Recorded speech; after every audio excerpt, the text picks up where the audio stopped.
Hey everybody, today we have a first look of Mage the Ascension Refuge. This is an interactive story based on the classic RPG from White Wolf and published by Asmodee Digital.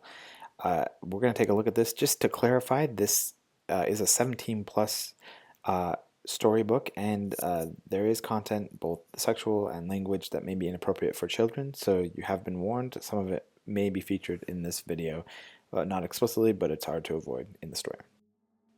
In Mage the Ascension, you are a modern day sort of wizard mage that has powers but also interacts with technology, etc.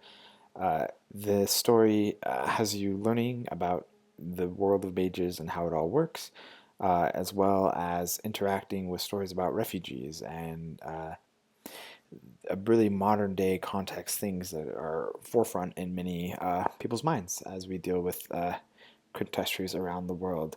The story is very well written, and the presentation is great. Like a choose your own adventure story, there are dead ends. There are ways that you can just lose and have to rewind to start again. The books are fairly long, will last you a few hours. There is a very interesting story. There's not a ton of replay value in the traditional sense. And when you do lose, it doesn't take you back to the start, but rather allows you to start just back kind of where the chain of mistakes began.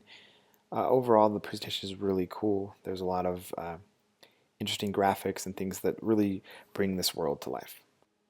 The storybook format is pretty basic, but the way it's presented is great and the writing is fantastic. So this really is kind of a bite-sized, fun step into this role-playing world.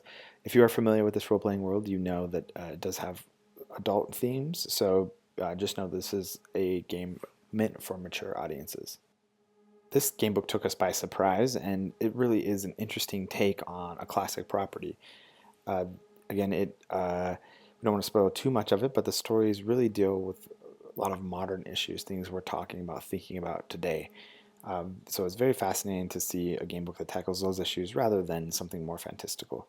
So I definitely recommend checking this one out. This is Mage the Ascension Refuge, so be sure to check out this game book.